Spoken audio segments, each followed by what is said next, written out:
All right.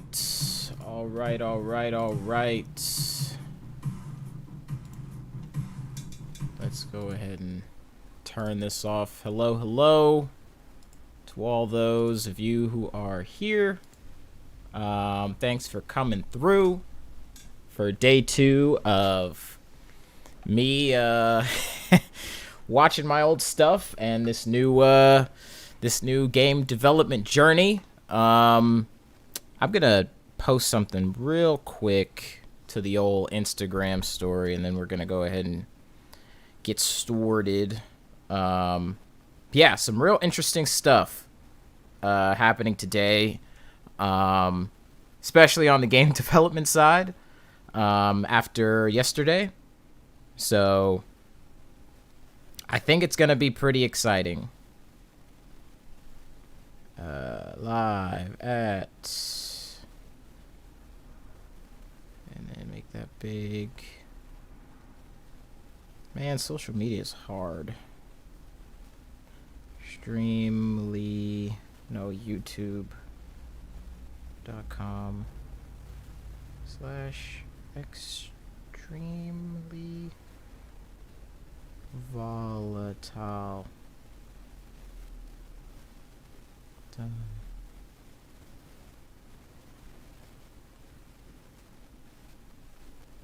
And story. Man, that's how you know you're getting old. When the social media isn't just, flowing through you like that. You know what I'm saying? But anyway, what's poppin', everybody? Hello again. Hopefully I'm in focus.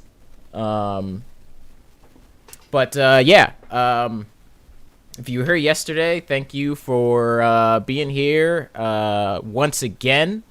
Like I said, today is day 2 of review of the old work. And so today is Directorial. And for those of you who probably know, obviously, because, you're here, Directorial was the biggest project, I think, to date that we've done from a budget perspective. And it was all shot on an actual studio lot, Sony Pictures in Culver City. And it was us trying to up the ante from what Cheater's Ring was, and you saw how multifaceted that was. So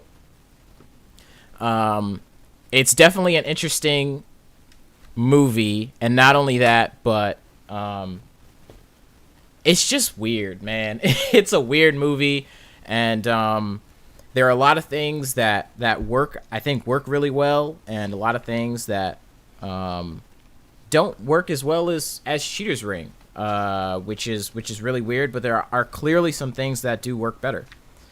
So we're gonna go ahead and give it a couple, like a minute or so, I guess, before we really get started. Just to let some people funnel in, since I just hit the socials. But I think most people have already seen it. I don't think there's too much to say there. Once again, just for anyone who wasn't here yesterday, I want to go ahead and give the disclaimer that as we watch this thing, I'm going to be critiquing it in a holistic sense, meaning that I'm critiquing it as me as a director-producer, and not as someone critiquing whoever the cinematographer was, whoever the actors or actresses was, whoever was on crew. If I'm talking about a lighting setup or a perspective, I'm talking about it from the perspective of I had last looks at the monitor, and if I didn't like either a framing or a lighting setup or a performance or the blocking of something, I'm not blaming anyone on the crew. This is something that I need to learn holistically as a director to figure out what the tone of something is. If whatever it is we haven't mastered yet, how to get around it, whether that be performance or a certain setup or a camera move. This is all a very holistic, very high-level type of critique. So I just want to always throw out that disclaimer. I don't want to feel like I'm ever throwing anyone under the bus for the hard work that they put in on any of my personal projects. So just putting it out there. It's still all something to think about, right? It's all still a learning experience. So we're going to go ahead and watch this, and then we're going to hop into game development. Day 2, we got some really good work done, and I've already made some more strides off of what we came up with yesterday. So that should be fun. But yeah, we're going to go ahead and watch Directorial now. Hopefully you guys enjoy it once again. Second disclaimer, second piece of housekeeping is I will be pausing the movie quite a bit in order to talk about it. So if you haven't seen the movie before, you want to watch it again without any interruptions, it's going to take longer than the 15-minute runtime of this movie for us to watch this together. So I would say just go ahead and watch it and check it out for yourself, and then return to the stream, and then we'll break it down. So yeah, let's go ahead and swap over here. That's not it. This one, yes, here we go. All right. I did listen back to the sound yesterday from the live stream and realized that, yeah, Cheater's Ring was really low. I didn't mean for it to be that low. Hopefully it's almost as loud as I am right now, since I'm going to be pausing it, or I shouldn't be talking over it as much as the movie is playing. So I'm going to go ahead and crank up this desktop audio, and you guys can let me know how you guys feel about the volume. So... And, oh, what's up, Aaron? We got Aaron up in the chat once again. We got Sam Barkey. Oh, and we got a live Paul Carter. Bro, you should have been here yesterday, man. That was your movie. You ain't even in this one, man. But thank you for pulling through. Hashtag Mood Ring Radio, all that jazz, you know what I'm saying? Let's get into it. All right. I'm going to let it run actually for like 10 seconds. You guys let me know if the sound is livable. What is even going on here? No one's going to tell me what's going on. Can I at least sit down? So sorry. I didn't mean it. No, it's fine.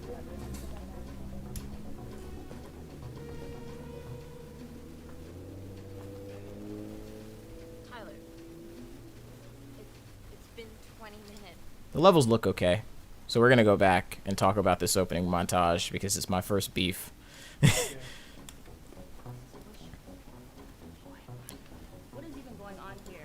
So this first shot is tough, right? I mean, this is the opening shot of the movie, and I think it's a little below meh.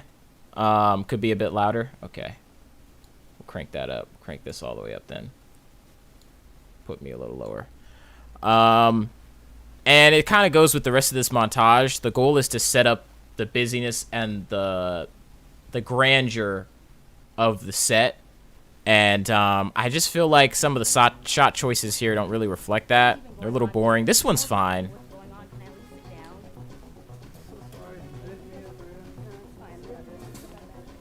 But it's just like this shot of the camera, a bit meh. I just feel like there were a lot more dynamic ways to shoot that this is an active set. Maybe someone messing with sound, maybe a shot of the camera that actually shows the lens. It's just not the most exciting way, I think, to start the movie, but it kind of does its job.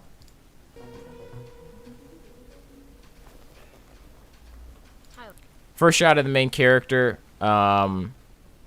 which I think is solid. And it sounds a lot better. Even Erica just saying Tyler, I think, sounds way better than the first few lines of Cheater's Ring. But on this, we did have a dedicated sound team, and I was a little better at mixing sound. But it's a really nice shot. The goal is, of course, to put him once again to the edge of the screen and try to make him feel a bit more trapped in his situation. He's in thought. The set is out of focus in the background, and we're going to play on this a little more. It's been 20 minutes. What's going on? This shot right here, I think, is actually... this is probably one of the better shots of the movie, I'm not going to lie. This shot, this lighting setup here, is absolutely gorgeous. Ernest DP'd this one, and just playing off the light that's already in the DMPC in the back. She's just very well and evenly lit. She has very nice lights in her eyes. It's just a really nice shot. You kind of get what's going on, and there's a sense of urgency, and not only that, because it's lit so well and because the framing is so nice, it already sells her as an actress, even though she hasn't done too much, I think.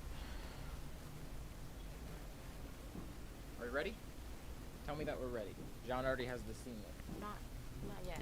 And it just kind of bleeds into the wider shots. I think all of these look nice, and of course, there I am, obligatorily, almost.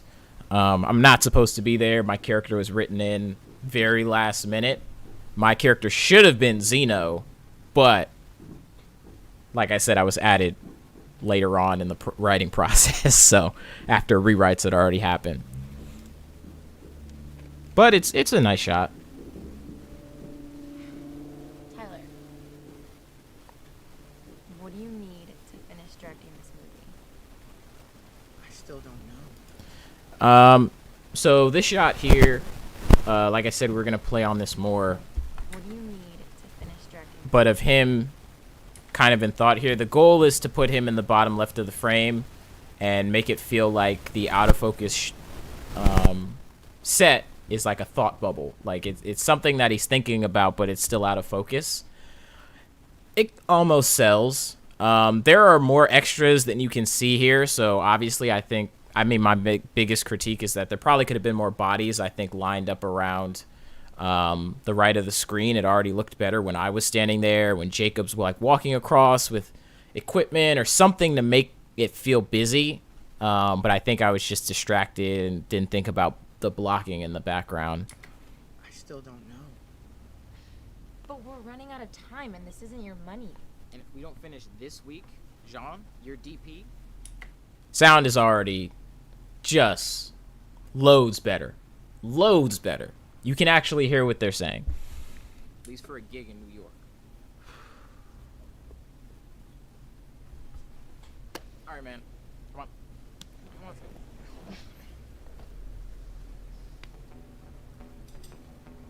Tyler, I need some direction from the director. Yeah, actually, I also have some questions as well.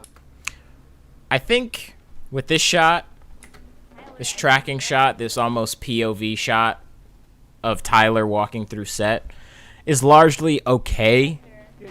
There's nothing super special about it. Probably could have staged a few more bodies in the back here. The twins really make for something a little more dynamic, I think. The Rangel twins who are there. It's like, oh, did he cast them? How did he get twins? They just showed up actually to help on set with makeup, and then we actually just threw them into the scene. So I think that fills it in. I think it's a mess shot. Luckily, the location is doing a lot of the work for us here. But we're trying to add some momentum with movement. Actually, I also have some questions as well. Yeah, I'll be there. Reverse side is also solid. Has enough busyness, I would say. You have to look at the shot, Tyler. I need your approval before we mess with the lighting anymore. This shot here, I think it's fine. Could we have lit his face a little more? Sure. But I think his fun performance kind of brings us through it. You have to look at the shot, Tyler. I need your approval before we mess with the lighting anymore. Alright. So that is the medium shot there, but I don't know if we are moving or static. I know she moves to the door, but let's do. So the movie's already moving kind of fast, right? I mean, I think in the time we've gotten to 1 minute and 30 seconds, there had maybe been a fraction of the shots for Cheater's Ring. A lot of Wonders in Cheater's Ring, a lot of very establishing shots, and this one's already like really moving as far as variation. So you can see that as a crew, we're getting a little better at moving. Oh, what's up, Alicia? Yes, that is Anthony. Fun fact about Anthony's role here. He's supposed to be parodying Dodie, who was the second unit DP of Cheater's Ring, and I wanted him to do kind of like an Italian accent, but he was like, my French is better. So we just went ahead and did that. Still kind of low, huh? Let me see if I can fix that. Window capture. Chrome.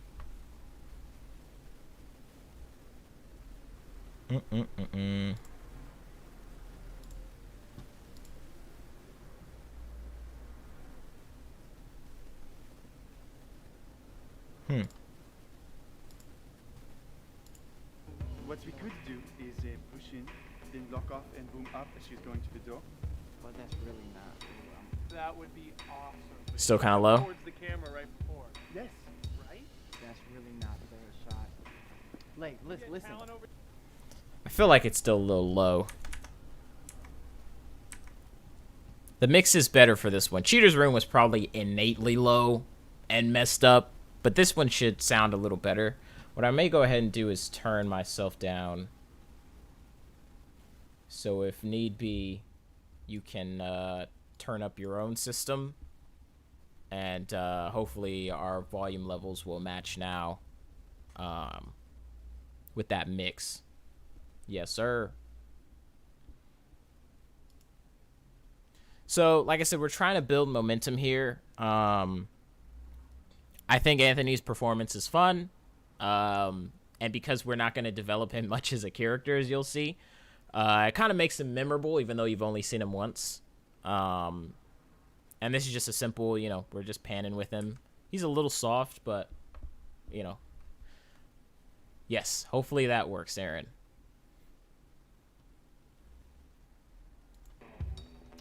You have to look at the shot, Tyler. I need your approval before we mess with the lighting anymore. Alright. So that is the medium shot there, but I don't know if we are moving or static. I know she moves to the door, but Let's do. what we could do is push in, then lock off and boom up as she's. So, I think what's interesting about this entire sequence is we're trying to do a lot here, right? We're trying to establish the busyness of the set. We're trying to establish the fact that our lead character, Tyler, doesn't know what to do. We're trying to establish Anthony's role in all of this as the DP, and also establish like the space that we're in, because the montage didn't do it, I feel, as well as it could have. So we have this back and forth here, and students are there, and then they're not, and then they're there.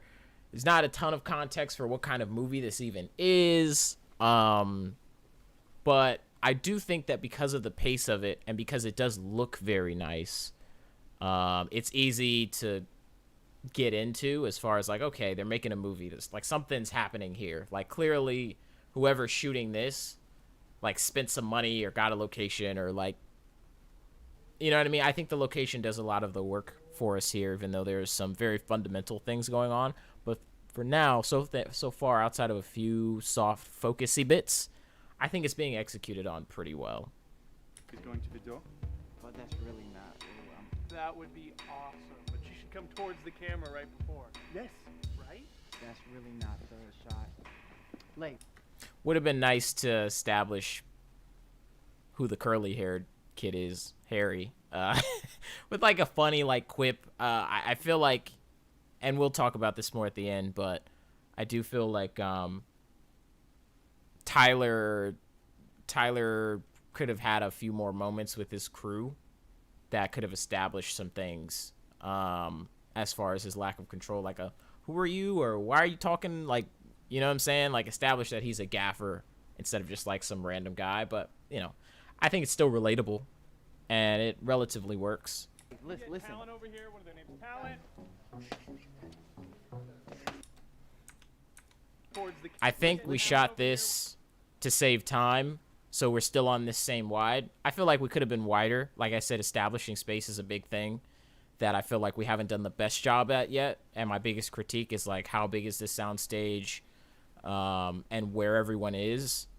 And I feel like if we would just shot this wider instead of just sticking to the dolly, it would have given you a grander scale of like what Tyler is truly losing control of. Because obviously he's losing control. And when they walk off without his final word, you get that. But if we would have really, like, shown the scale here of, you know, the gaffer and the DP walking away from Tyler back on the set, I think it would have helped a little bit. So probably wider. Outside of that, the shot, it ends up being meh. Talent. This shot is weird. This shot is weird because we haven't established that this isn't like a big student film or anything. So that is the actual DP, Ernest, and the actual second AC, Lucas. And this was due to a rewrite that they had to do this. So we just kind of threw him in there and said, hey, try not to actually poke each other's eyes out, but make it look like you're about to poke each other's eyes out. So I don't know how this is going to affect their actual reputations as crew members down the line should this footage get out. But it looks like, once again, it looks nice. I like just the background, that nice blue whitish hue in the back, and then you have the warmer tones up front. You get a really nice depth between all the equipment and lights in the back. You kind of really understand that this is a set. But you're confused. Like, why the fuck are they playing with equipment? You know what I'm saying? Like, I think on a larger story level, it doesn't make a ton of sense. But I don't know. Maybe you guys have seen people playing with grip equipment on set before. Can everyone... Meh. Solidly meh shot. Almost kind of takes you out of it, but it was a Band-Aid situation. So, I don't know how I'd fix this. I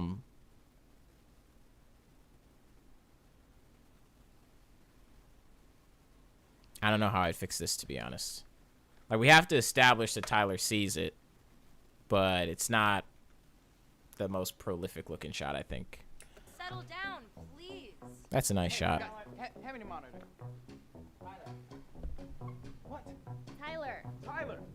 Tyler. Yeah. Just give me 20 more minutes, please. ADR.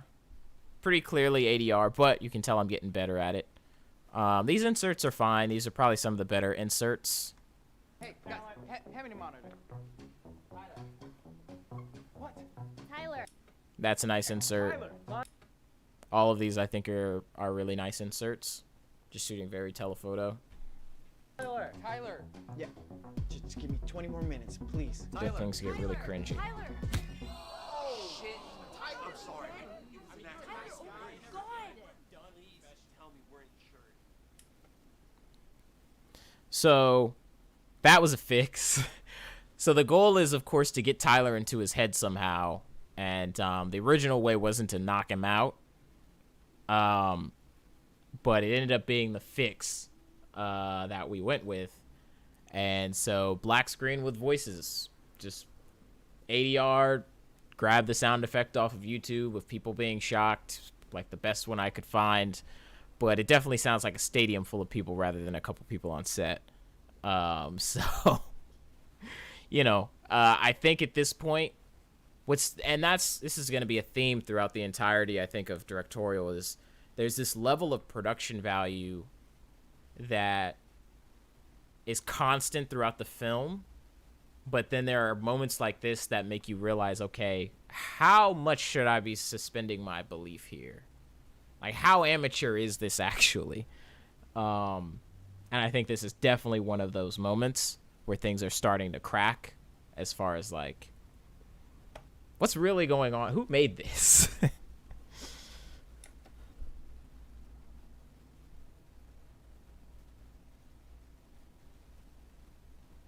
Whoa.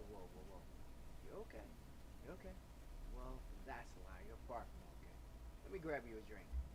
Sound is a little tough here. The eyelid effect is also a little tough here. I think also because this is the end of the day and everyone's like leaving, like there's no one on set right now except for like the actors and a few crew. I think for whatever reason we're rushing and I'm pulling focus here and I clearly missed which is tough, right? I mean, this is a big reveal, and I feel like it could have been executed a little better. This is like a shaky VFX shot. Focus is mixed. The line isn't given. I think, like I said, this is the end of day. He's kind of burnt out. I think the shock factor of seeing another version of the main character doesn't hit the way that it should here, which is kind of a shame. But like I said, the production value is really carrying the piece.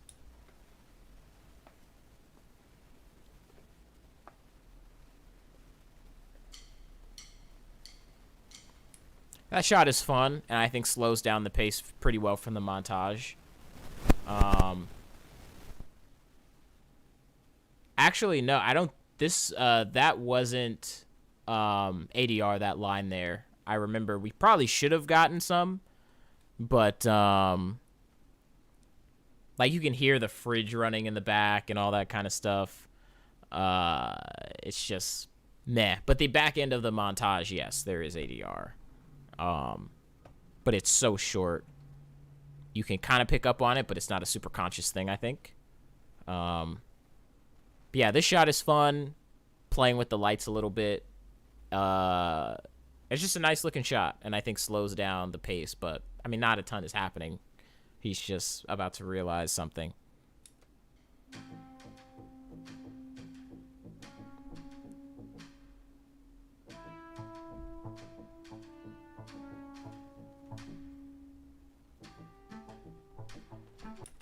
Interesting shots. We did a lot of ADR with the twins, bro. I think they came over my place like twice, and I went over their place once to do ADR for this movie. So yeah, man, decent amount of ADR, that's for sure. Oh, what's good, Alan? Thank you for returning. Hopefully we'll look on this fondly. I have things to say about this. I'm gonna let this play real quick. This entire sequence here. The drink. That fridge isn't real. I'm not real, so I can... You know what? Never mind. I don't know why I kept that in the movie. The goal in the script is to establish that he's in his head, right? And we already did that with everyone standing still and feigning like time had stopped. And there's another version of him. But I think in the script, the goal was to really nail that there was a sense of surrealism because he's able to use the fake fridge, which I thought was a fun gag because normally a fridge on a set wouldn't be real. But at the DMPC, because we actually used the fridge, it was real, and I thought it'd be fun to play off of. But the scene is kind of corny. A, it doesn't set up exactly what I think it's supposed to be. And C, the singles of Tyler here Never mind. are these really tight shots because everyone was gone. Like I said, this scene is shot at multiple times during the day. And so by the time we shot this, all of those extras in the back were gone. So it's like we had like one option, and that was to shoot a single of him, very telephoto, and try to ignore the fact that everyone had left. So I think the movie could have done without it, and it would have obviously saved time. And I don't think we needed to establish it. I think we probably could have just had his doppelganger step off from over him and probably go right to the table. Probably go right to sitting here. What? There's people who I think can help you in your crisis. Time is money. I know you don't have a lot of money. Every second is $1, so up into in 1 minute with each of them. Wait, who are these people? All right, I'm gonna stop here because we're about to get into the crazy shit. So we're trying to establish rules here, and like I said, he's delivering these lines okay. I think we probably could have fought for a few more takes because this is really important to understand kind of the stakes.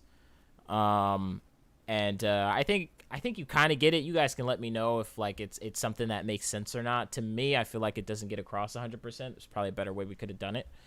But yeah, I just think the sell isn't all the way there yet. Luckily, what's about to come next sells. But I think this whole scene kind of falls short as far as the shock factor of his doppelganger, which we obviously went out of our way to like find actual twins to do, and B, I don't think it sets up the rules in a way that sets up a sense of urgency as far as the execution of how it's shot. I think probably the script reads pretty well, but I just feel like the tone of it we could have handled a little better. But we were short on time, I will say that though. But it all looks nice. That's for sure. Well, this script is really shit, isn't it? Christopher Nolan? I'm comfortable with Mr. Nolan, if that's fine. I mean, it's part of something larger that I wrote, but I shrunk it down to something more doable. The audience is intelligent. Just give them clues, they'll figure it out, and then leave them with something to think about. But how do I do that visually? What's the next shot? You're doing the cut, yes? Yeah. Well, if you know your story, and you kept your edit in mind here, well, then you figured yourself out from beginning to end. What you have to put in the middle will work itself out. It's solving the formula of you. I'm still not understanding. So this is clean. I like this sequence. Is it the most Nolan thing in the world? No. But I think Heath does a really good job. He looks like him. And costume-wise, I think it really works. And it kind of hits you from everything you've seen so far. I think without a pitch as to what this is supposed to be, Wait, who are these people? this whip right here is pretty wild. It's like, okay, I didn't know we were doing this. You know what I'm saying? Oh, what's good, Anthony? What's good, man? I know you here for your part. Saying soundtrack fire, like, you know, you're trying to gas everybody else up before we get to the lead part. I see you though. Yeah, I really like the sequence. Really shit, isn't it? Christopher. This initially was going to be a push-pull. I thought it might be a little too difficult to do. I think it still works though. It's okay. Nolan? I'm comfortable with Mr. Nolan, if that's fine. I mean, it's part of something larger that I wrote, but I shrunk it down to something more doable. The audience is intelligent. Just give them clues, they'll figure it out, and then leave them with something to think about. It's crazy, you know, you just do one little handheld shot tracking backwards like they're having a conversation, and suddenly it feels like something Nolan would do. I think a big inspiration for how to shoot this scene instead of doing like the most, right? I mean, there's no action, like action packed, like, you know, Inception Tenet stuff, is the scene in Inception where the train goes through the street and they end up in the warehouse and they realize that this job has gone terribly wrong, and it's a very handheld shot and they're all arguing with each other. If like we could capture kind of that a little bit, that we'd be in good shape. And I think it does, even with just that one tracking back shot. But how do I do that visually? What's the next shot? You're doing the cut, yes? Yeah. Well, if you know your story, and you kept your edit in mind here, well, then you figured yourself out from beginning to end. What you have to put in the middle will work itself out. It's solving the formula of you. I'm still not understanding. Insert's okay. Now, as far as the writing, it's really interesting to talk about because, right, I have a page to write each of these directors, and I do think that that Nolan's works pretty well. And Heath is really selling it. Like, he was very excited to do this. And so I think because of his sell, because of the way he's dressing, even though Tyler's like thoroughly confused and not really doing anything, it does make you kind of listen to what he has to say. You know what I'm saying? So I think that I think the overall sequence is good. And there are just a lot of, I think, moving pieces that work here. Even though your bar consciously is kind of all over the place with how good is this movie really? Wait! And, don't be afraid to go handheld. Wait! Hey, sorry, man. That's your moment. The blocking is tough. Probably should have done at least one more take here, because he is clearly taking one big step to his mark. But you know what the kids say?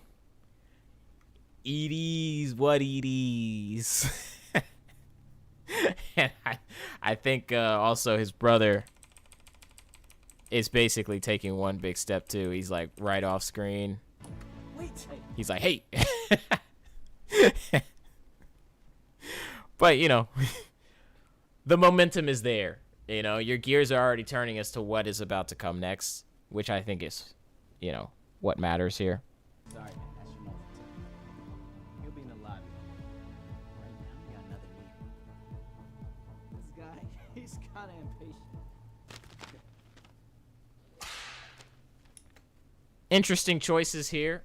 Took a long time to coordinate that move. I think the execution is okay.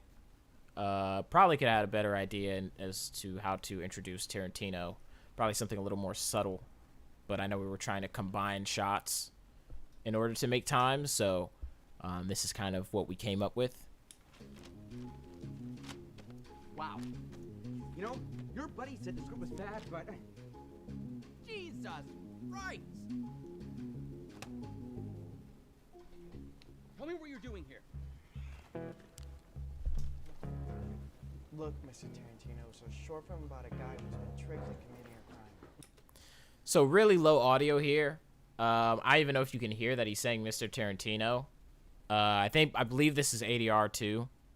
So trying to match that up with not being able to see their mouths.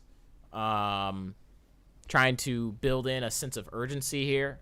Obviously this is a rooftop shot, or bird's eye shot akin to, you know, what he does in Kill Bill or Inglourious Basterds to an extent, with Shoshana walking down the stairs.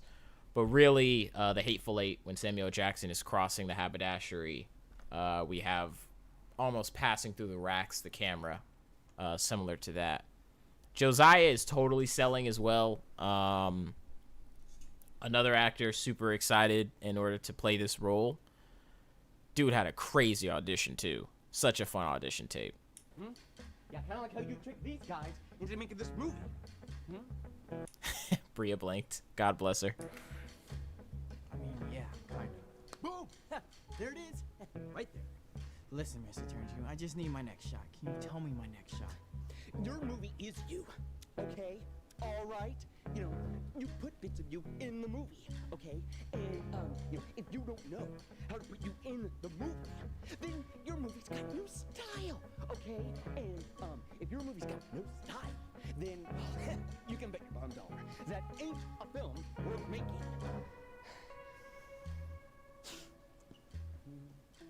Probably one of the best shots in the film. It was sketchy.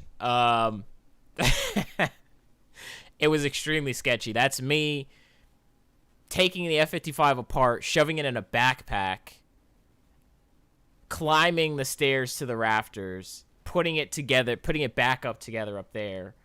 And then, because I don't have any other equipment, no tripod or no slider or anything like that, basically just shoulder rigging the thing and trying to follow the movement.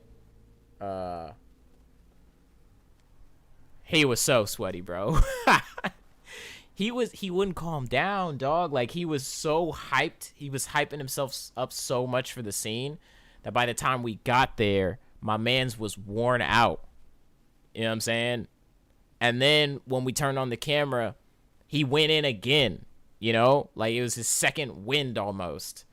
Josiah's an interesting guy. But I will say, I think from a cinematic and directorial standpoint here, the movie does a good job of, even though they're back in the same spot, as he spoke with Nolan earlier, right? We just switch the blocking up.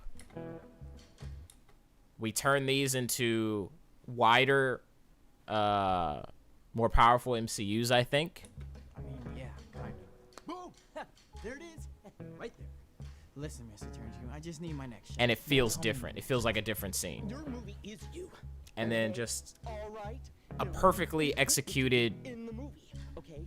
And if circle you don't around know here, how to put you in the along movie, with a good delivery. Your movie's got no style, okay? And if your movie's got no style, then you can bet your bottom dollar that ain't a film worth making.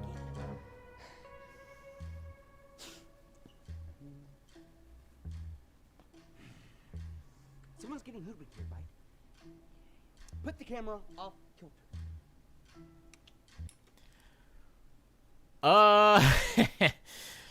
This shot here is interesting. It was actually one of the people who helped edit me, Ryan, who decided to digitally tilt the camera along with his line, which I think helps a lot. Otherwise, it would have been a tad boring. Put the camera off kilter. What are you trying to do? Break the rules? You want to waste more money and piss more people off? What's up with you, man? Why are you telling everybody I got a bad script? So, this shot here is a fine bridge. I think one of the things that I always kind of regret as far as working with these two guys is, you know, I wish I would have let them loose a little more as far as the script.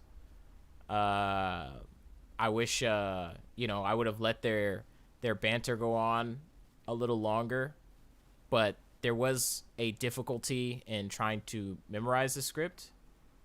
Could have turned down the neons a bit. I think they're all right. It's a stylistic choice, but yeah, I mean, a little bit. When you pause like this, you can definitely tell. But even still, the 65 does an incredible job of capturing everything. Like, even though, yeah, sure, we could have turned them down. I mean, it still looks good. You know what I'm saying? But yeah, it was just so much trying to establish the rules and like the degradation of their relationship that it felt like we were doing too much in the small scenes we had with them. But, you know, probably my only complaint there. Outside of that, the shot looks good. Performance is just a little forced to try to get, I think, the rules out. Yo! I don't see what's the hold up, man. You got everyone frozen in place waiting on you. Well, the thing is, Spike, I'm a little confused. Solid shot. I think you get it at this point. Why are you telling everybody I got a bad script? Yo! You've seen Nolan, you've seen I don't see what's the Tarantino. hold up, man. You got everyone frozen in place waiting on you. Well, the thing is, Spike, I'm a... And the fact that Anthony actually, you know, went in and did the work to feel like Spike. The roller coaster is going, and I think this movie does a relatively good job of putting you on it. See what's the hold up, man. You got everyone frozen in place waiting on you. Well, the thing is, Spike, I'm a little confused. You can call me Professor. Did you get to read your script, Professor? Nah, I didn't touch it. It was terrible. Well, maybe I can explain it to you really quick. Maybe help me... Joke falls flat a little bit, but like I said, Anthony's just killing it. You know what I'm saying? Like, you're in the scene at this point. You're ready to see what Spike's gonna say. Figure out my next shot. Look, man, you've got this beautiful set, people working hard for you, but none of that matters if you don't know what to say. I mean, I wrote the script. I'm not talking about the script. You've got a message and you need to tell it with your visual vocabulary. And if anybody's gonna give you millions of dollars to make a film, you better have a powerful message and use the strongest words in that vocabulary that you know.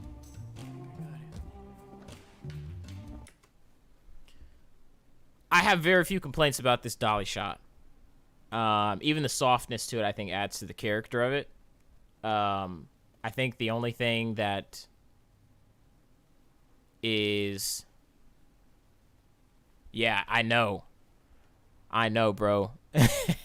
But like I said, I think it adds to the character of the shot. Actually, I don't think it's like distracting. Probably the most distracting thing is the fact that his doppelganger takes him off the dolly. And you can tell that there's a height difference and everything. Now, there's two ways I've thought about this over time. First, I hated it.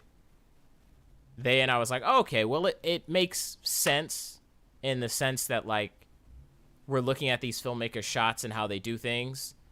And revealing the dolly shot effect of it is actually a nice little Easter egg. Like, if you had seen a Spike Lee movie and didn't know how he did it, like, that's our subtle way of telling you, oh, it's a dolly shot. Like, they're sitting on a dolly and pushing forward. You know what I'm saying? Like, I think it works in that sense as well. So I've always gone back and forth about the very end of that shot and how we decided to do the blocking. But, you know, I think that's becomes a subjective thing.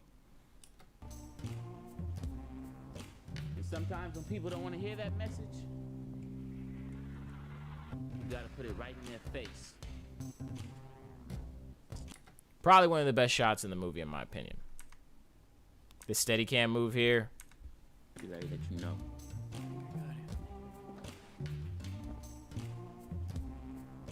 And sometimes when people don't want to hear that, Anthony is selling.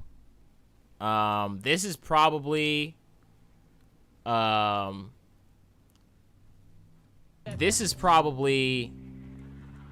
of the only times shooting a scene where I was looking at the monitor as it was happening, and between the performance and the movement and just kind of the energy we were putting into the scene, that I actually kind of got chills. I was like, oh shit, we're making a movie. You know, there's always like a sense of when you're looking at the monitors, like, you know, it still doesn't look like a movie. You know what I'm saying? And this was one of the few shots, I think, in my career so far where I just felt like it should just worked. You know what I mean? It just worked. The blocking's good. You can still see them in the background. Yeah, I mean, there's... And it was also one of those things that wasn't super pre-visualized. Like, when I was writing the shot list, it wasn't something like, oh, like, when I like to say, oh, what ratio of what in your mind's eye made it to the screen.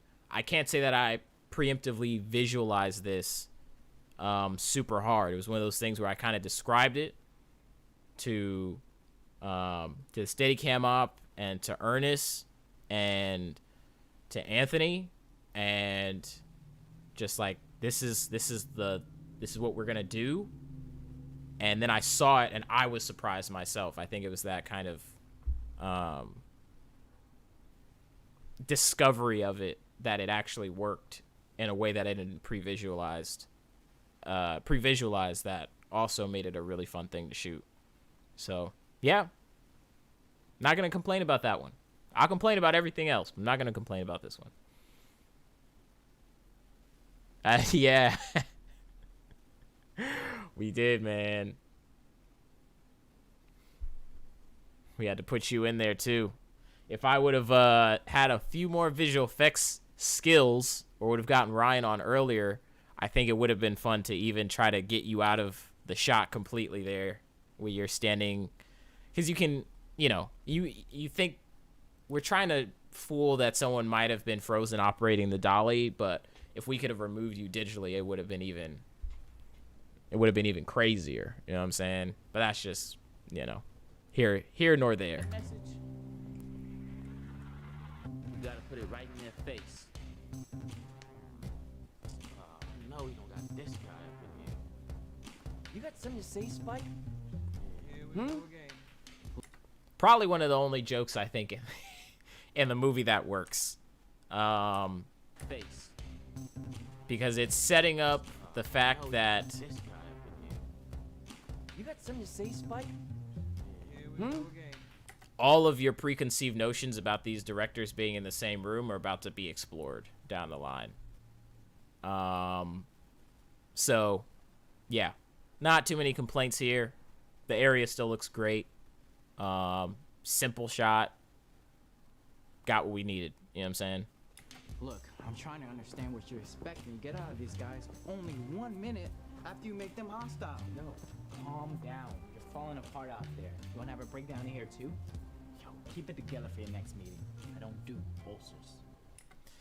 This shot is weird. In the sense that technically, yes, it works and it's executed fine. But for some reason, it you know, there's a camera move and the blocking shifts and it's clearly thought out.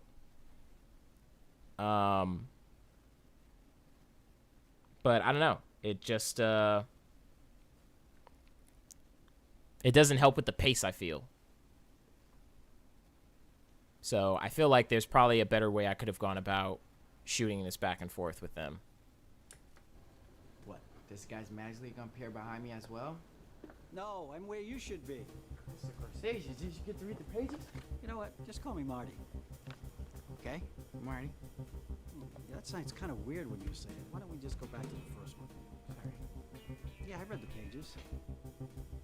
It was... Look, Mrs. Solid shots. Okay, introduction of Scorsese. I think what we're trying, or what in my mind, what we were trying to replicate was the introduction of Henry Hill at the beginning of Goodfellas, kind of that pushback to reveal that he's older. We just didn't have the means to do that, so we went with kind of the more budget option, but it's okay. It just doesn't really hit you over the face like I think the other guys did. Well? No, I'm where you should be. Mr. Scorsese, did you get to read the pages? You know what? Just call me Marty. Definitely could have used lavs. I think we boomed this whole thing. We didn't have lavs at the time, but man, once you use lavs, you understand. You know what I'm saying? How powerful they are. Okay. Definitely could have helped this movie. Marty.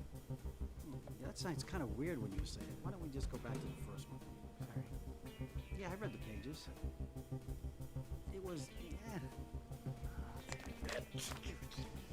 Look, Mr. Scorsese, I really can use your help. You gotta spend more time with these guys. You gotta work with them and find out the life of your picture. Sometimes it's gonna manifest itself in the movement of the camera. Sometimes it's locking it off and letting the talent run wild. Bottom line is, every scene breathes. And you have to be in touch with each breath to know how to shoot it. I think I get it. I hope so, kid, because that's our time. I'll be in the lobby. So this whole sequence, I actually didn't think about it too much. I knew I had just shot Cheater's Ring, which was an entire Martin Scorsese homage, right? And I didn't want to feel like I was, riding dude too hard. You know what I'm saying? I think I just kind of let the scene do its thing. Ed at first, in his audition, had a lot of energy. So I was definitely surprised when we finally shot on the day, and he was a little lower energy. And at first, I didn't know how to get that out of him. But looking back at the performance and knowing that Josiah was already so high energy, I actually like the more subtle Scorsese that he gives. And we just kind of focus on the movement of the camera the entire time. Sometimes it's locking it off and letting the talent run And this wild. is a really good shot too. Bottom line is, every scene breathes. And you have to be in touch. Just a lot of just dynamic. It's just very dynamic, and even though we're only dealing with like a very gray color palette here, dark gray, light gray, black, and white. Yeah, exactly. He's a little older, kind of like Masterclass Scorsese, which wasn't out when we shot this, but definitely a lot more subtle. And we just built up this 65 and wanted to get a nice little Nice little vanity shot of it. And I think we got a lot of good stills out of this this sequence. I think the only thing I would say is I wish this shot was a little higher. Like, I wish we had a crane, basically. I think this is as high as we could get. But it still works as a shot. I'm just saying, like, I wish. You know what I'm saying? Itself in the movement of the camera. Sometimes it's locking it off and letting the talent run wild. Bottom line is, every get all that breathes, branding in there. and you have to be in touch with each breath to know how to shoot it. I think I get it. More back and I forth, hope like so, from too. Cheater's Ring. That's our time. I'll be in the lobby. Tyler.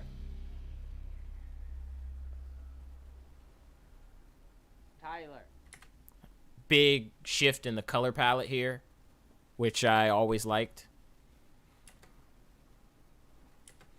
This shot I've never been a super huge fan of. I know we shot this at the end of the day, trying to get out of there.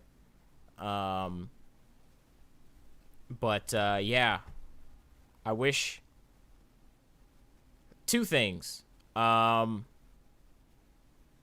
It feels like a different time of the day. Like I said, I think we were rushing to get out of there. So I think there probably could have been less light on Tyler here. And we're just trying to establish the fact that the stage is empty. And that probably should have been done with 2 shots. I don't think this does the entire set justice. Probably this shot, plus maybe another shot from the left side, pointing at where Ernest and Lucas were fighting earlier.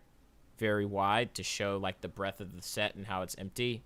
And also show Tyler walking and establishing some more space, like he's walking behind the set. Would have helped a little bit.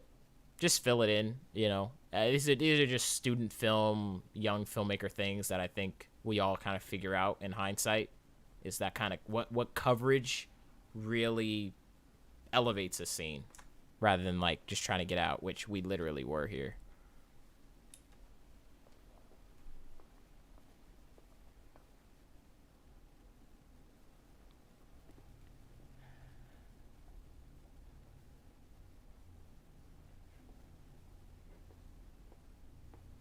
So, what you think? Tell me you got what you needed. I don't know. What? Yeah, I still don't know. Maybe I don't know what I'm doing. I fucking hate you. Excuse me? I said I fucking hate you. You and your idea is a waste of everyone's time. I knew it. I knew you was pissing off. Before they start fighting, I'll stop. You wouldn't have a scepter run on if it weren't for me. I work hard for this, so fuck you.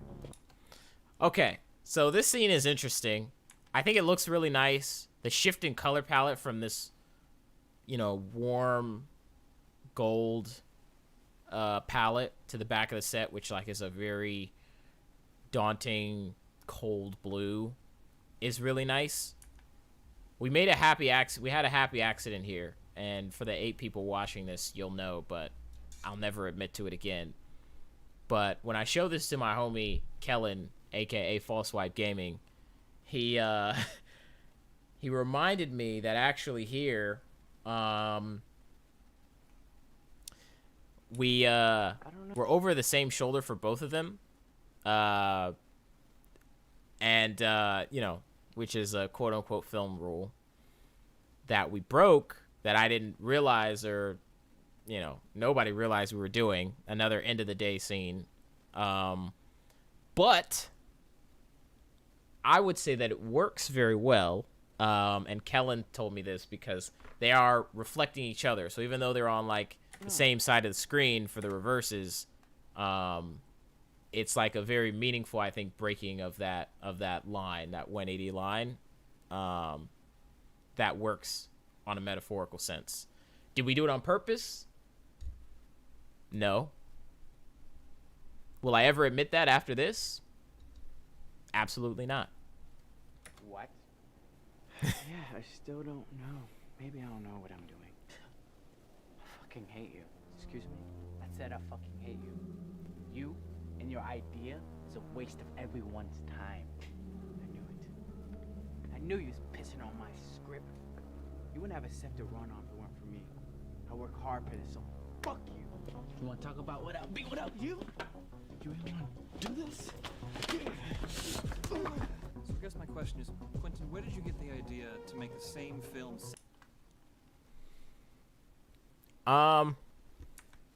So they start fighting here. I think it's fine. Yeah, I think it's fine. I don't have too much to say about it. I mean, would have been nice if he drop kicked him, sure, but they're gonna fight.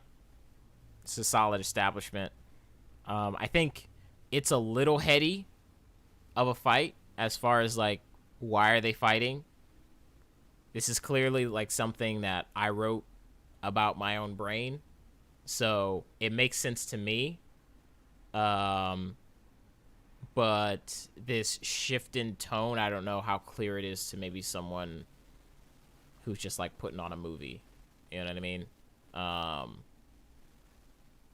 So yeah, I don't know. That's one of those things where it's such a subjective thing. I don't even know, outside of maybe them selling it a little harder, I don't know how, as far as shooting it, I don't know how I would have fixed it or made it a little clearer or something like that. You know what I'm saying? It's just a very interesting reason for them to fight, and you're either gonna understand it or you won't, potentially. Want to talk about what I'll be without you? You really want to do this? So I guess my question is, Quentin, where did you... I'm gonna just say something real quick and let this part play. So I think this was handled really well. This is pretty much all improv from the directors. And this is what you've been waiting for, right? For all four of these guys who've been waiting around to finally say something. And I do think that the movie does a good job of letting you know that it's not going to be a positive interaction. Like, this is something you've been waiting for. They're all waiting in here, and his psyche is not clearly, but it's breaking, right? The punch is letting you know that something bad is going to happen. And I think the movie does a pretty good job of setting this moment up. So as I continue to talk about the fight scene, it's in parallel with this. Did you get the idea to make the same film 17 times with Samuel L. Jackson saying the same lines of dialogue? Okay, I take offense to that. Oh no, he's a genius, don't Because get me wrong. Samuel Jackson... But give him the same dialogue. Same dialogue. I'm not wrong. No, I agree. I mean, I can make whatever I some of the want stuff that you've done, it just seems to be repetitious over and over. It's like watching... You can't be talking.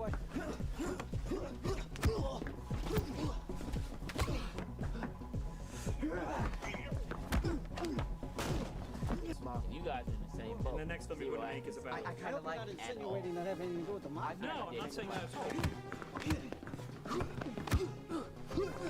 all.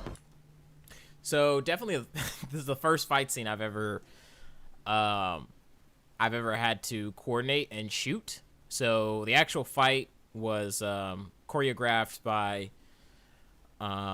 Sam and Andrew, and so we did have a day or so to work out this choreography between the twins and those two. And it was tough because we had to get them back on the set. That's always the goal, is to get them back on the set. So they had to fight through the back of the set, round that corner, and make it back. And establishing that space is pretty tough. Luckily, we did a relatively good job of, like, where the set ends and you have to make a left turn. So clearly there's, like, parts of the fight that we cut out, or that I cut out, I should say, of them, like, rounding the corner and all that. There's supposed to be a whole thing where he uses a piece of equipment as a weapon, and we just didn't feel safe or comfortable doing that. So we just kind of cut to them on the set, and you understand where they got to. You know, they moved up that hall, that corridor. But so far, I think the fight is holding up as far as their performance, and you're having a lot of fun listening to the directors. I wish we could have fit in more choreography gags, but once again, just starved for time.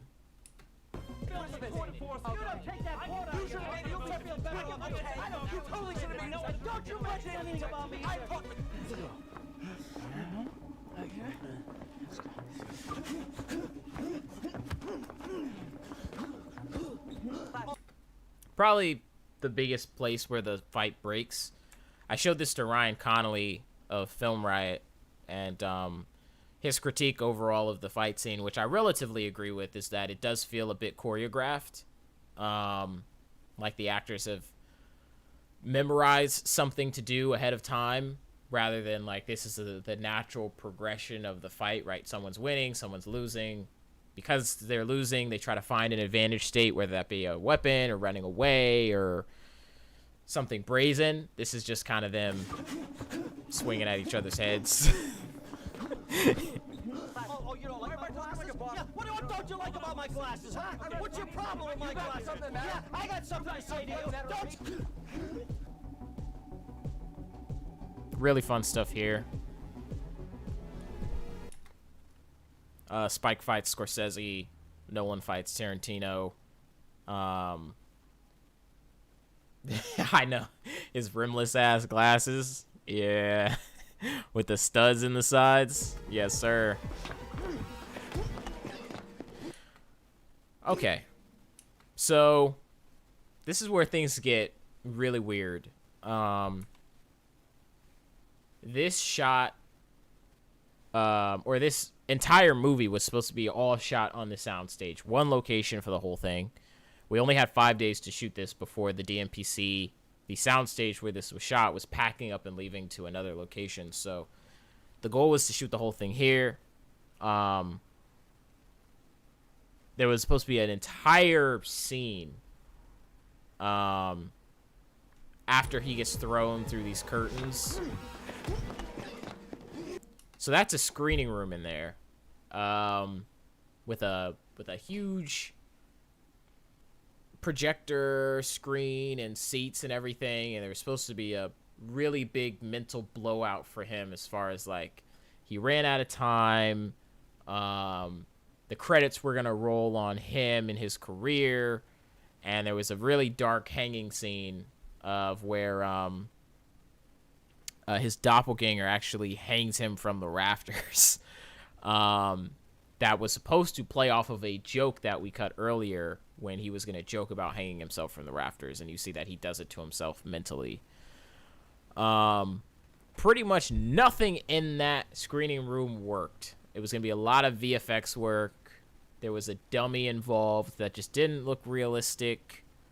As you can tell, these are burlier guys, and the dummy just like was not working. Not only that, but all the seats in the screening room were being removed. So we were losing seats literally as we were shooting. So the scene just didn't work. We spent a good amount of time shooting it, but like I said, it was going to be a lot of VFX work that I had not properly planned. And yeah. There were just a lot of things that I don't think that's true. Another thing, we couldn't get the light streak to play because it was supposed to look like a film was running while they were fighting. So yeah, there were just a lot of things that didn't work from a producer standpoint that I just couldn't foresee. And because of that, we had to shift because we were out of time. Yeah. We were out of time. The stage no longer existed, but we had to shoot an ending to this thing. We had to shoot like the resolution of the climax, and we needed fog. Yeah, that maybe would have made the projector play a little more. So yeah, I had to rewrite how this was gonna end. And guess where we ended up? In my room at my parents' place. This man is literally laying in my bed right now.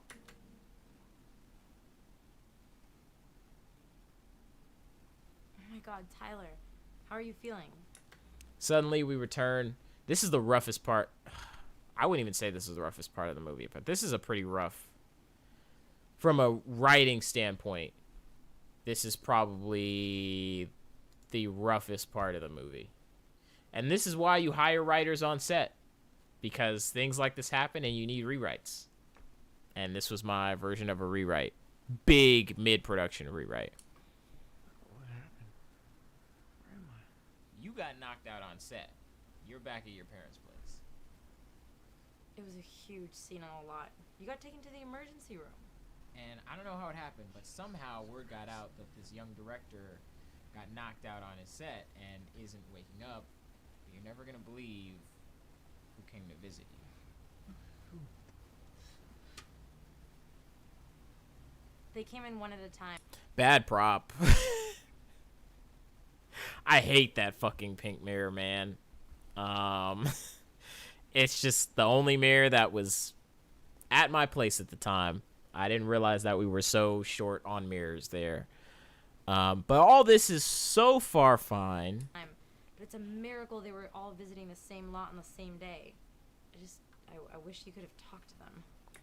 There's a couple questions here. Is like, why isn't he in a hospital? Why are his friends still there? And you're so far, I think, in your mind thinking, okay, this is all the same day. He got knocked out. He went home. His friends are still there. I think I did. I've got to call Gene. He's so worried he almost didn't leave in New York. Gene's in New York? How long have I been knocked out? Tyler, you've been out for about 9 days. And then I say those words. Like, what the fuck? I think most screenings, most test screenings I had with friends, like, hey, watch this movie, let me know what you think. I'm still in the process of editing. When I say that line, I have heard literally people go, what the fuck? Like, hold the phone? Like, 9 days? Was he in a fucking coma? Why is he at home? Why are these guys still there? All of a sudden, all the questions, all this, the belief you were suspending about the situation is, you kind of start letting things go. And it was a very simple, well, it's complicated, right? I mean, we set up that this at the beginning that the stakes were one thing, and then we got to a point in the shooting where we would have had to switch the stakes, because the stakes at the beginning are that if he doesn't finish this movie on time, his DP is gone. So by this time, because of the rewrites, because the ending is not the same, in which case, you know, he's back on set and he directs in the same day. Instead, we knock him out for 9 days and he goes to his parents' house and fails to complete the movie. So it's a really weird choice. Writing is very important, man. But this definitely takes you out of it a bit, as far as like, what the fuck am I watching?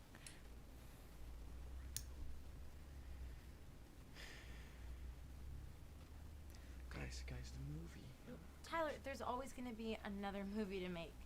And now you have 4 more people who are looking forward to what you do next. I'm going to go get your parents.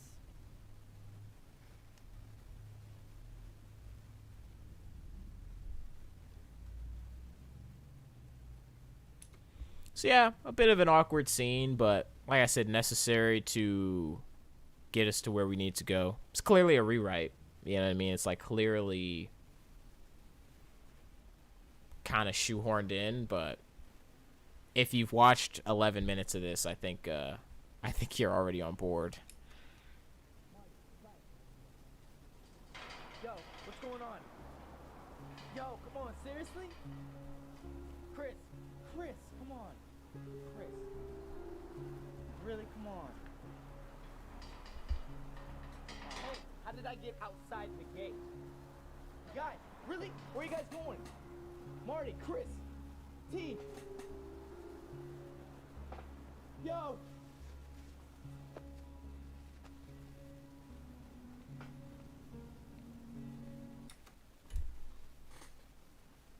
So this is where things get real surrealist, right? Now we've established what reality is. So now we know that he's in his head.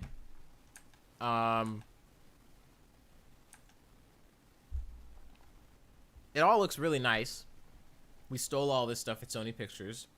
I mean, we had the right to be there, but we shouldn't have been shooting. And yeah, I mean, it has all of the grandeur of being on a real life studio lot at night. Once again, I think from a producing standpoint, from a directorial standpoint, and from a cinematic standpoint, from a cinematographer standpoint, it's all executed on really well. I think just the writing struggles here, where we are in time and space. Hey, how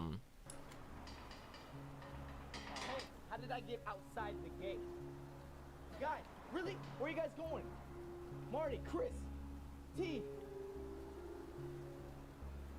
Yo!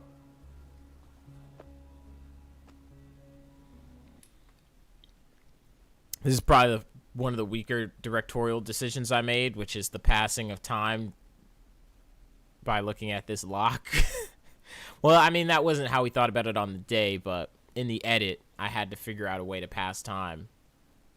And an insert of the lock was the answer. Not you again. I can let you in. You can hang out with your favorites again. I don't want to be let in by you. You cause pain, suffering, frustration. Your blind ambition is gonna kill us. Make everyone hate us. So this back and forth between them is probably some of the cringiest stuff in the movie, and I think there's also, I mean, there's an element of them not selling hard enough, and then there's also the element of heavy ADR, and then there's also the element of, I don't know how much we've earned this moment. There is supposed to be a scene, well, there's supposed to be several scenes that set this up that we just, like all the stuff in the theater and all that kind of stuff. Also some stuff with the doppelganger and the directors before they turn on him. And so we jump into this heavily emotional and thematically vague dialogue about, like, his mental state and all that kind of stuff, and like the doppelganger's relationship to his psyche and all this kind of stuff, and it's just very lofty. And I think that is one thing. I mean, right? There's clearly an art house genre and people like surrealist stuff, but I think because of a lot of the other execution faults of the scene, the production value unfortunately doesn't carry the moment as it has in the past. And that makes this kind of tough. At least for me, it makes it a little tough to watch. And you start to tune out a little bit. It's like, I don't know what they're talking about, but it looks nice, so I'm just going to wait till this is over. I can let you in. You can hang out with your favorites again. I don't want to be let in by you. You cause pain, suffering, frustration. Your blind ambition is gonna kill us. Make everyone hate us.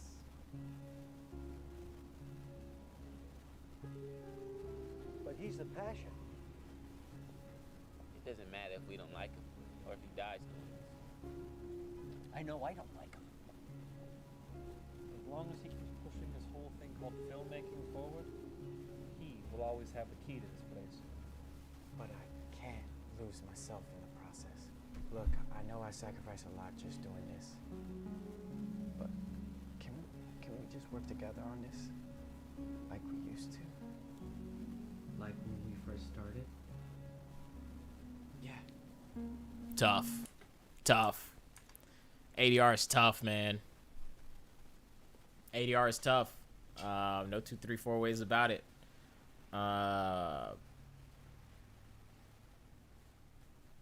Lavs. Use them. You know what I'm saying? Because, yeah, this is... I mean, not only were we stealing the scene, but it was tough because we were booming, and the sound operators had to figure out what side of the gate they were going to be on for any given, back and forth. And because that gate is actually locked. Like, we can't walk in and out of there. We don't have access to open that up. So, yeah, I mean, it looks nice. Sounds really terrible. And yeah, Cars. Another writer's thing that I normally do because I don't trust myself with any sort of ambiguity as of yet is, of course, all this stuff that they're talking about between themselves about pain and mental suffering is pretty obtuse, but then you have the directors come in and basically spell out what the moral is. So I think that does save things, and plus people want to see the directors again. So I think that, you know, when you're writing something a bit more obtuse, and, you know, I think whether or not you have more faith in yourself than I do or not, I think it's still good to always at least shoot something a little poignant, a little, you know what I'm saying, a little straightforward, just in case you have to fall back on it. Because I think if we didn't have the directors there, it would have really hurt the scene.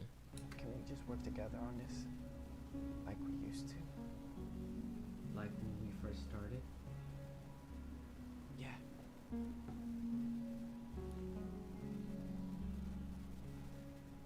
Make a good movie. All right? Okay? You don't need to know what a DP is. You don't need to know what a grip is. As long as you have enough passion for a movie, you can't help but make a good movie. You know what I'm saying? You know, it's all about passion. That's all it is. Getting your lights up. Make sure the Shot's fine. It's fun. Everyone, the gang's finally all together. They're finally all largely on the same page. Tyler's just, you know, he's still caught by his own self-doubt. So I think it works. I still don't know. How many times can I explain it to you? It's about the imagery, the visual vocabulary. That is what is going to get the whole point of the movie. But I don't know. I'm not keeping myself anyway. I don't even know why I'm trying to. It's like you're not listening.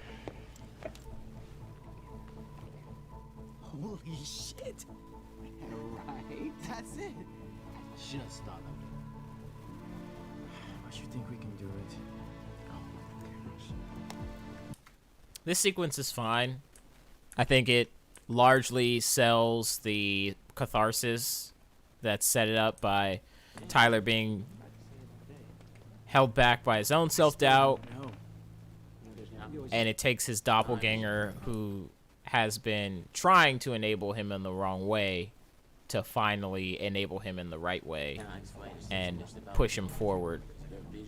Now, the original part of this, or the original ending, when it was all on set, is Tyler's supposed to be frozen on set, like everyone else. And in a big visual effects crescendo, the doppelganger would push Tyler back into his frozen self, and Tyler would reanimate on set as if nothing happened. All this was in his head. He needed to go through this in order to figure out his next shot. And this grand metaphor for motivation and inspiration, where it comes from. We could not do that. We didn't have anyone on set. The ending was changed. Holy shit! Right? That's it. Just thought of it. Don't you think we can do it? So instead we do this. If you think you know us, You do better than that. Stop worrying. Stop worrying about yourself. And make your fucking movie. So we shoehorned in this shot, this oneer, basically stating the moral of the movie, right? And this is taking into consideration the rewrite in the room. So this is taking into consideration the fact that he's already knocked out and has to reconcile within himself about the entire fiasco that was his short film.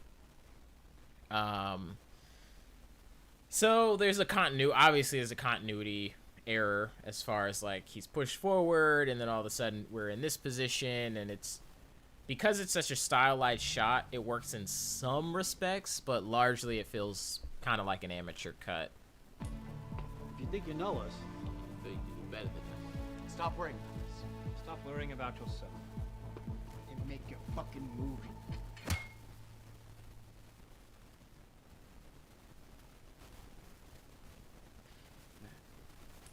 I think that's The Witcher. I think that's The Witcher 3. I don't know, man. I don't know. I don't know what happened. we had to end the movie somehow. Can you put something on for me? What do you want to watch? One of your old favorites? Nah. How about one of them shorts we did freshman year? Oh, shorts. Must have got hit on the head harder than we thought. Hate our old stuff. Try not to.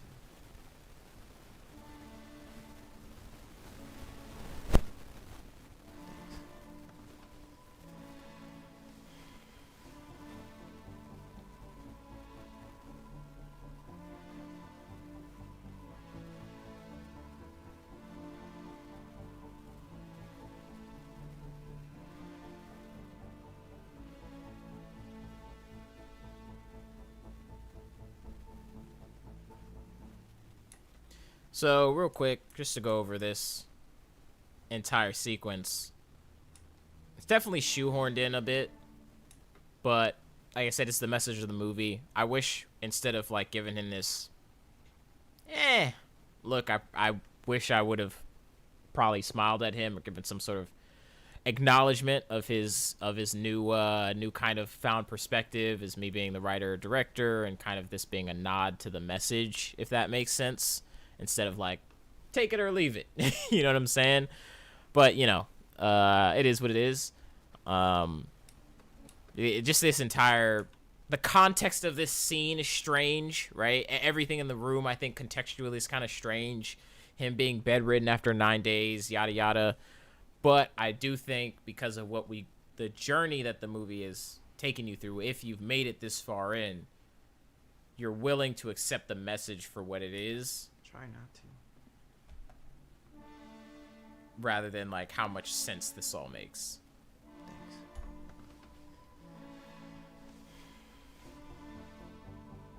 This shot's a little tough. Wish there was a better way to show the breadth of the room, but my room is actually my old room is actually pretty small. So obviously we're like very low to the ground. It's just kind of an awkward blocking, but is a free location. A free location is a free location, you know what I'm saying? And this was also not planned, this cut between kind of him being in thought and his doppelgangers and mentors kind of in peace. Just kind of figured it out in the edit. Yeah. Absolutely insane that we still got the short done. So, that is Directorial. Couple questions. Who you gonna be? Chill, who you gonna be? Who you gonna be? When all else fails, who you gonna be? And why you wanna be? So, Where you gonna go? Chill, where you gonna go? very interesting short film. Yeah, man. There was nothing supposed to be happening on set. And it turns out people from Japan came to test this new OLED screen, and people were running around like, what the heck are you guys doing? It was just a lot going on, man. We only have 5 days to shoot this thing. So it is definitely a miracle that this thing got done. A lot of moving parts. Actors were actually paid this time. So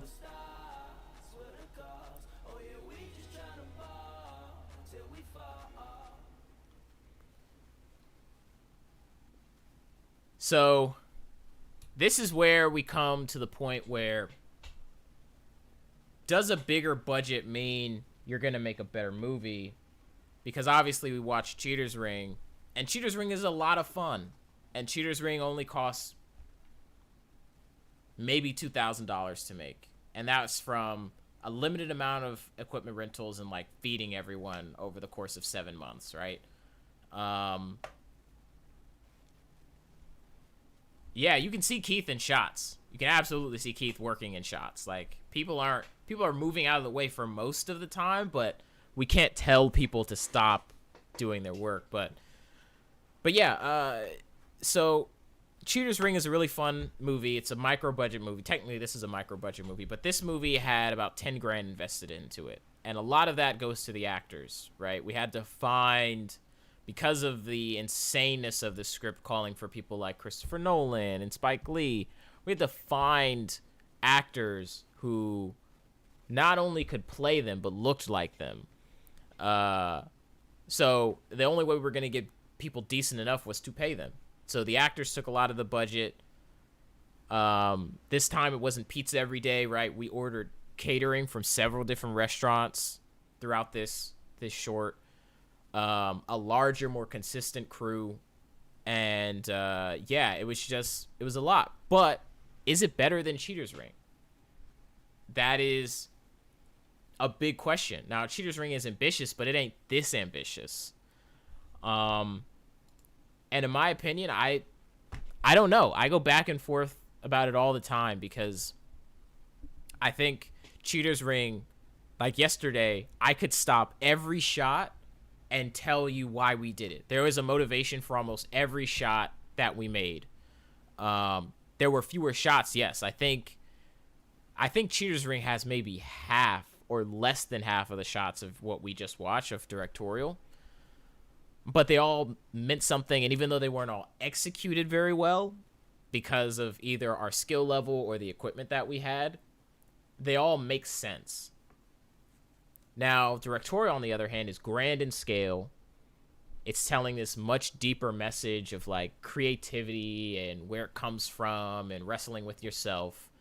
It has these very pronounced monologues from acclaimed directors. And it's shot on an actual movie lot. You know, we had more cameras. We shot on several different types of cameras. We're shooting at night on an empty lot. Like, there's a lot going on here to appreciate. And it's shot, I think, a lot better than Cheater's Ring, right? I had way less visual complaints about this movie than Cheater's Ring. In fact, I mean, this movie is shot just extremely well. As far as the look and the feel of it and how it shifts tonally from, like, different parts of the set. And the pacing once the directors hit the screen is really good and, like, keeps you going. But overall, I feel like it misses its funner moments, unlike Cheater's Ring that really embraces them. And that's a hard thing to reconcile, I think, as a director. Is like, how do you know what I'm saying? How do you marry those two things? How do you kind of marry that rawness of just shooting with your friends and seeing what happens, like, which is largely what Cheater's Ring is, and how do you marry that with careful, lofty script writing and careful producing as far as where you are? So I guess the answer to the does a bigger budget make a better movie is, I mean, maybe. I think it's a big maybe. Because honestly, I don't know which movie I like better after all these years. I don't know if I like Cheater's Ring better or if I like Directorial better. They both have their strengths and very apparent weaknesses. But I do think at the end of the day, seeing these back to back, I would like to think that you would say that the person who made these is getting better as a filmmaker with time. Hopefully it's not too lateral of a move between both movies, or hopefully it's not a huge dip or anything like that. But Directorial is definitely a better movie in a technical sense, but I think Cheater's Ring is a lot funner to watch. Or not a lot funner to watch, but funner to watch. So yeah, I don't know. It's definitely interesting. So, and it definitely taught me a lot about the writing process because, you know, big rewrites had to happen, and we only had a few days to shoot this thing. So, yeah, once again, for everyone who was involved with this and did the complete opposite of Cheater's Ring, right? Cheater's Ring is 7 months of, like, doing one scene at a time and reshooting things. And this is 5 days of, like, twice the shots of Cheater's Ring. So, once again, to everyone in the chat who was involved, thank you so much. Or shame on you for being the enabler of a madman. yeah, that's Directorial. I don't know. It's an interesting film. I don't think that we're close to winning any awards yet, but there's definitely a clear trajectory of ambition here. So yeah, and no one ate each other as far as I know on set. So far with neither of these shorts did anyone try to punch each other, or was there any like bad blood or anything like that. Somehow we've been able to manage working in these ridiculous situations without killing each other, which is nice. You know what I'm saying? And steady cams are awesome and always have a dedicated sound team. Fuck Ronins. Fuck them. It's too inconsistent. So yeah, that's day 2. Tomorrow we'll be watching the Super Sketch Saturday series. So that's gonna be a series of 3 sketches. Brand names, the McTaco, and This Is Depressing. So those should be fun. Haven't watched those in a minute. So yeah, we're coming up on day 3 of 3 of reviews. So now we're gonna hop into some game dev stuff, and like I said, thank you guys, appreciate it. Yeah, we tried, man. The production definitely carried this one, because the script, outside of a few shining moments, the script was rough. Yeah. Thank you guys. I'm glad you guys have fun. That's always my goal on all of these things. I'm not of the Stanley Kubrick or Hitchcock mentality of like everyone should be suffering if it means that the shot will be better. Like me, I usually take in that the movie is probably going to be okay or bad. So what people have to take away is their time on set at the end of the day. And like, did you have fun? Did you learn something? Did you meet someone, you know what I'm saying, that taught you something? Were you in a place that you wouldn't have been otherwise? Like for a lot of those people who I maybe haven't worked with again, you know, they had never been on a studio lot. And even if they saw the movie and were like, and we didn't go to any festivals or anything like that, you know, it's still an experience that they get to take away. So that's why I always appreciate that no one punches anyone in the face, because it's like, you know, you hear about these short films that are all lofty and people fighting on them. It's like, dude, it's a fucking student film. You know what I'm saying? Like, chill. So yeah, glad everyone had fun. Anywho, enough about Directorial. Gaming. So yesterday we left off, I think, at a really good spot.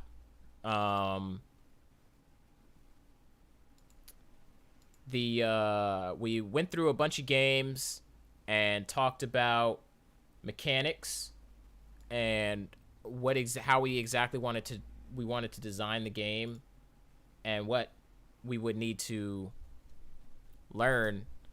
Next one is hopefully soon, man. I mean, we were supposed to shoot right the end of 2019, early 2020, and then the pandemic happened. So my goal is I'm saving money for the end of the year, or the last quarter of the year at the very least, to shoot the next one.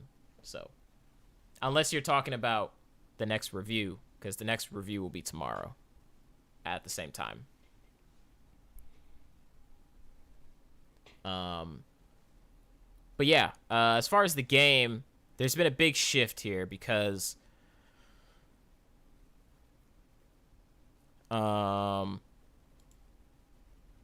we were supposed to, basically, I went ahead and gave a very simplistic overhead description of the game. We're calling Game X for now.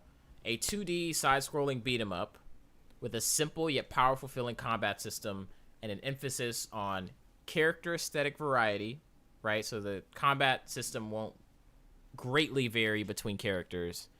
But the aesthetic is what is fun about unlocking them. And a unique health resource enemy management system, which we talked about yesterday, right? So the idea of potentially banking enemies, adding some sort of escape mechanic, and banking enemies for later if you feel you don't have either the health or resources to combat a mob at that particular time. So obviously that has to be a bit more fleshed out, but I do like the idea of that's the unique perspective of the game, or a unique aspect of the game. Because everything else is very genre specific, right? The side scroller aspect, beat 'em up, combat system, everything else we've seen before. Well, hopefully we can add at least one unique element. So that's kind of like what we're going to be thinking about. And even if one thing doesn't work out, then we can at least fall back on these overall guidelines and know that we can still create what we want if we follow these very, very top level things. But the big change is that when I was going through the potential mechanics here and adding tutorials that we'd be watching in order to tackle these things.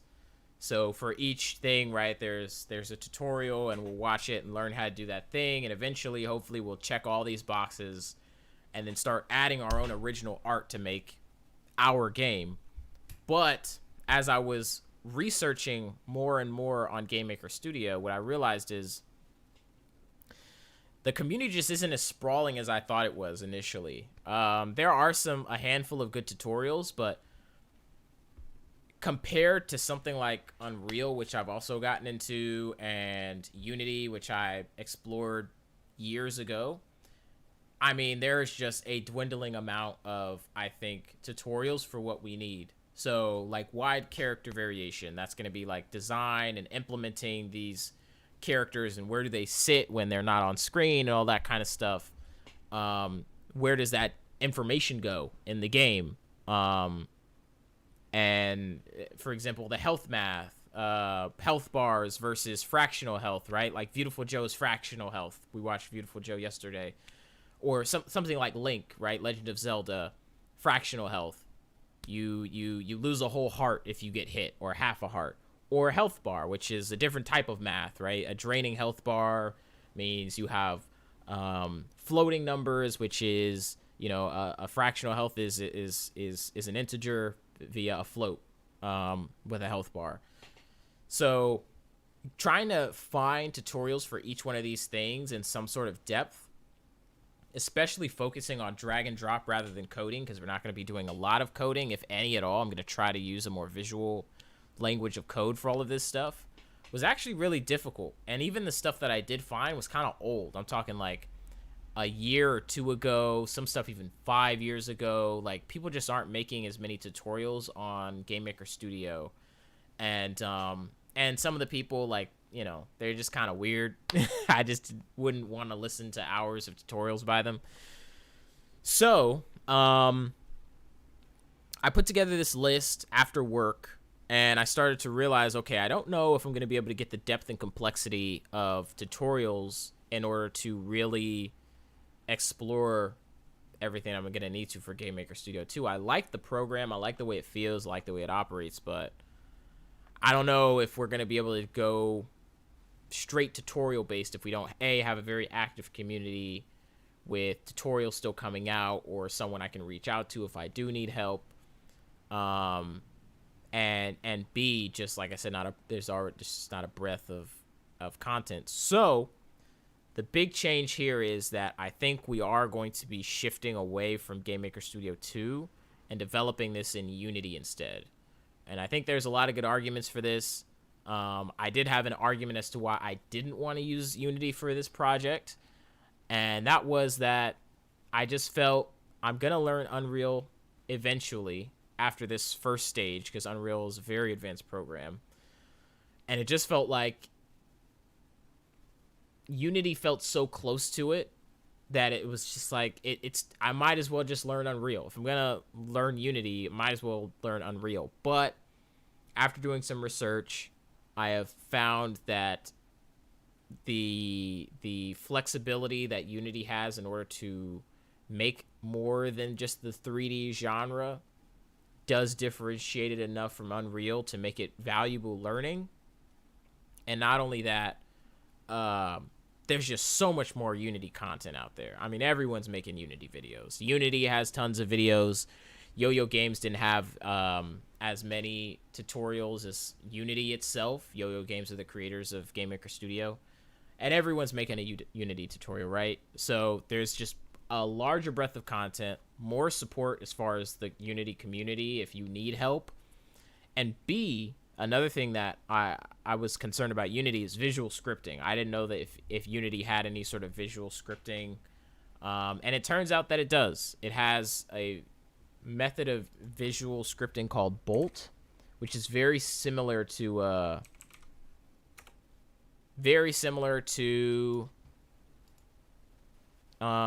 Blueprint or drag and drop in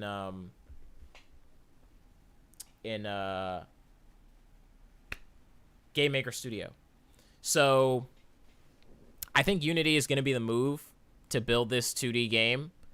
The problem with that, unfortunately, is I haven't touched Unity in years. I've maybe taken 5 or 6 Unity lessons, and after that kind of fell off. So all of the work that I put in ahead of time, ahead of doing these streams, as far as like learning the UI and where everything is and wanting to just jump into this stream with like mechanics and feeling that like that would be more interesting to watch rather than me like fumble around and like, oh, what is this tool? What is this tool? What's up here? How do I reset this UI so it like works for me? All that kind of stuff, which I feel is very boring. I now have to do again with Unity. So that kind of sucks. But I do think it's necessary. There are, I think, more of my friends who want to get into Unity projects. So hopefully this will mean that we're going to consolidate all of our skills at some point if we all decide to pick up Unity. But that's the big development change. So I can't imagine that anyone was really looking forward to being in Game Maker Studio. This is probably going to be a lot more informative and helpful for anyone who wants to learn game development anyway. So I think this is good. It just means that we're going to have to take a step back and learn some more fundamentals about Unity and what it does before we can start dealing with our to-do list here. Because I'm unfamiliar with Bolt. I'm unfamiliar with the UI of Unity. So we're going to have to put in a little bit of work before we can start tackling this stuff. So it shouldn't take too long. I'm already used to 2 game engines at this point, so I can't imagine Unity is going to be that much different.